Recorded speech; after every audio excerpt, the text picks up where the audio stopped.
is my sacrifice to you for the sake of audio. Because if there's two things I hate in the world, it's Ramsay Bolton and the fact that it's 80 degrees at 9 o'clock in the evening. Hello, dear Doodlebugs. It's Mary.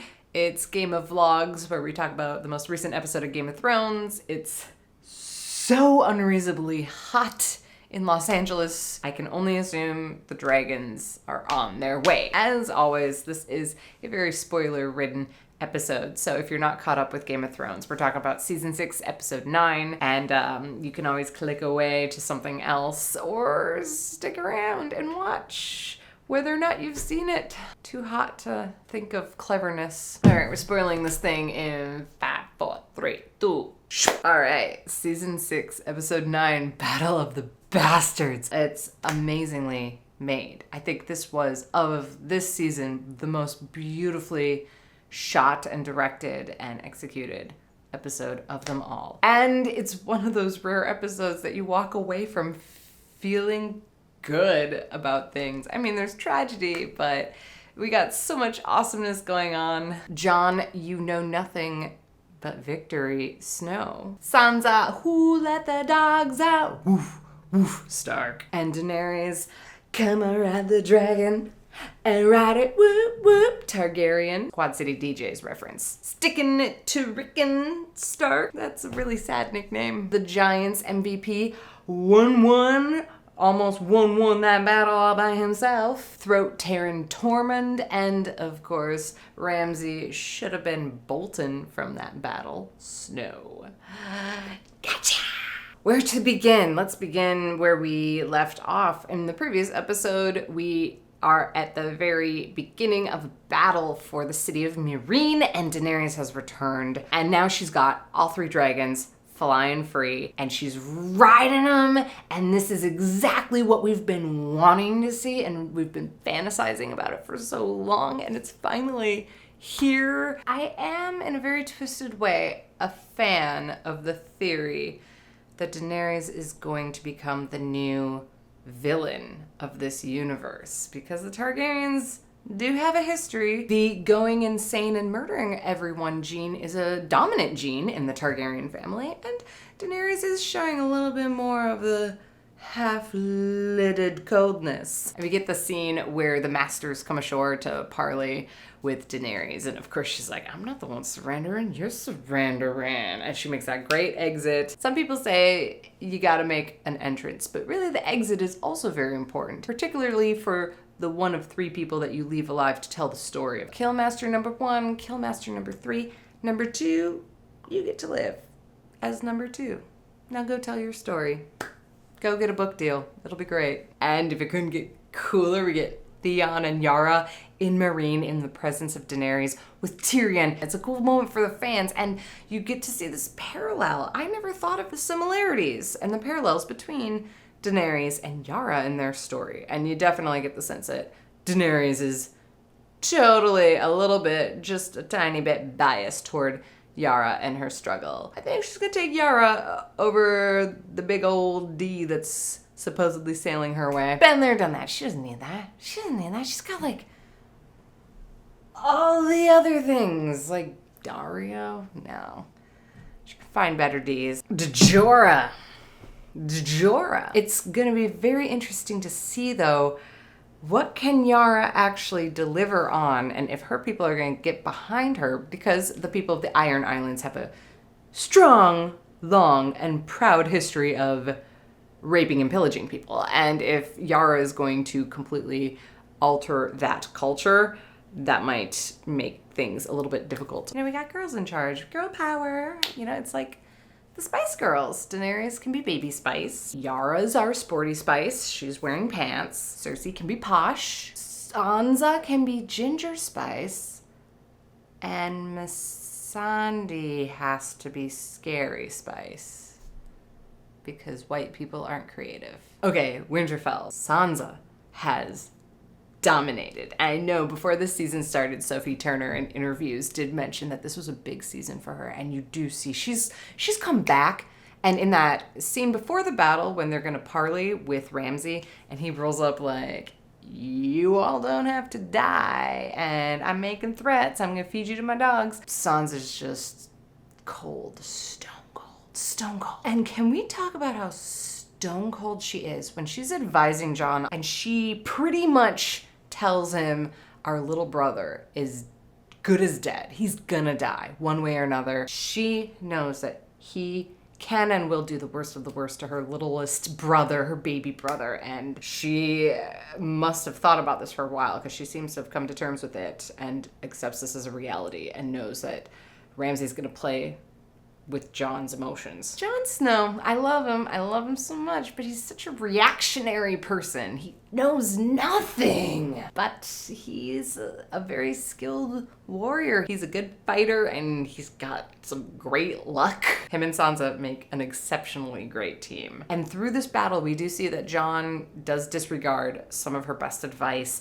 and is only saved because she went behind his back and asked for Littlefinger's help, which I'm very excited to see how that turns out. And there you have two very different ways of operating. Jon is emotional. He's making choices that are reactionary. He's fighting from the ego, where Sansa has been able to almost detach and to make these choices not based on her emotions, not based on what Sansa needs, but based on what needs to get done. I don't want to say she sacrificed her little brother, her littlest brother, because she didn't actually physically kill Rickon or put him in that position, but she accepted that he was gonna die, and in a way that's a sacrifice. And I feel like that ties in to Princess Shireen, which we get in the flashbacks in the previously on part of this episode.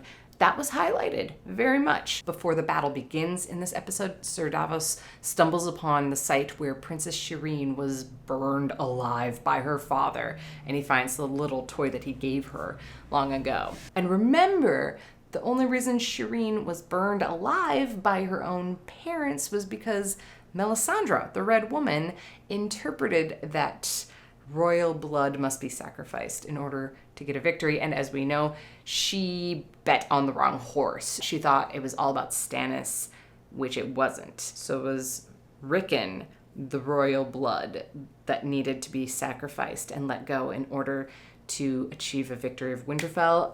And then that raises the question, who won this battle? Was it Jon or was it Sansa? Because Jon was a goner. Jon was a goner until Sansa's army, the backup that came with Littlefinger, came riding in. And she definitely did that without his notice. And she really did have the strategy that won the battle. However, Jon did actually physically win the battle when it came down to it, and he comes face to face with Ramsay. So who really is the winner of Winterfell? Who do you think? Was it Sansa's victory or was it Jon's? Because it can be argued both ways. And I know that's gonna be a point of frustration in future episodes. I just know it because they are working as such a great team, but that dynamic is already getting a little stressed out. But it was very sweet of him to give Ramsay to Sansa and let her deal with him in a very beautiful and poetic way. So this entire battle scene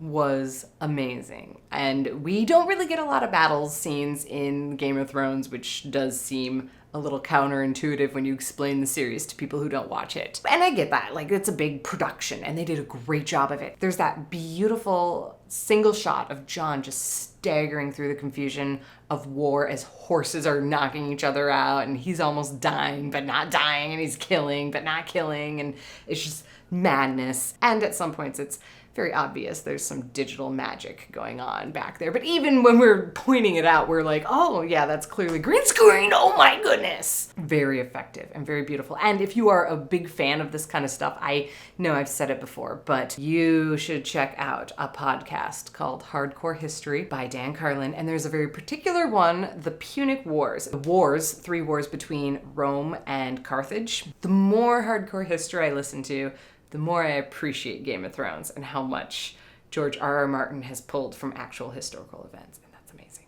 All right, I'm gonna wrap it up before I melt. This was a big battle episode.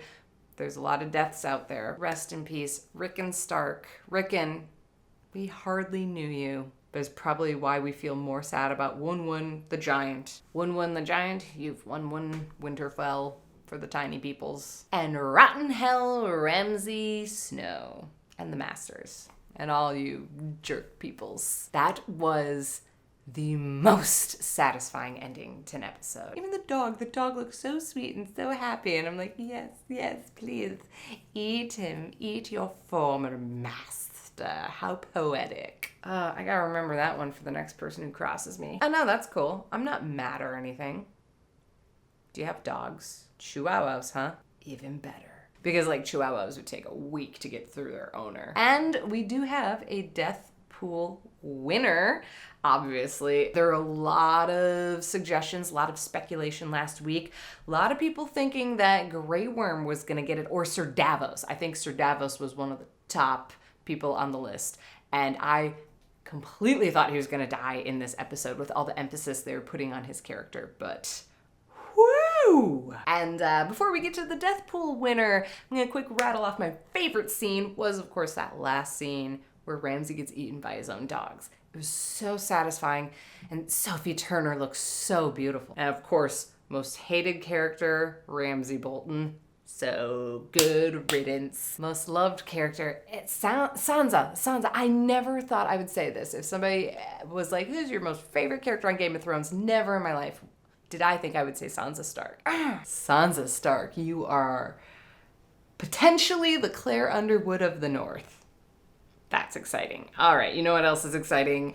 Our death pool. The death pool winner from last week, of course, was Stephanie Pappas.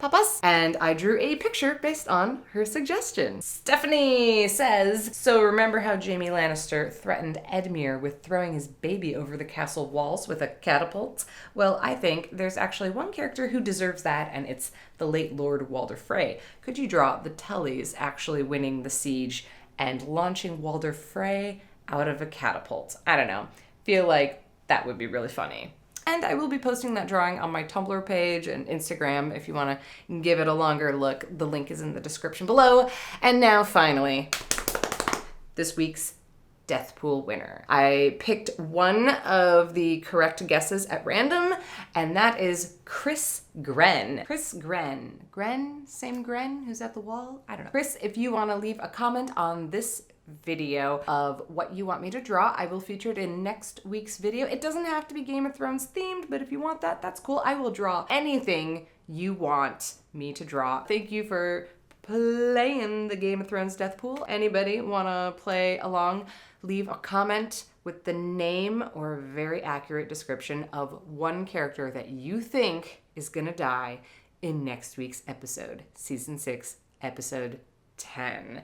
And I figure some people are due to die because I think that's the last episode of the season. Leave that comment below, and if you are one of the correct guessers, I will choose randomly from one of y'all's, and you can dictate what I'm gonna draw, and I will show it in, I guess, a future video. I don't know what we're doing after the season wraps up. We'll have to figure it out. Thank you very much, dear Doodlebugs, for watching. I am going to turn this fan on, open the fridge, and eat cheese while I sweat. But until next time, you stay away from the pointy end of the stick. That's the death side. Also, stay away from hungry dogs. Unless you're the one that starved them. Go right on in. Just put honey all over you and your butt and get right up in there. We'll all enjoy watching.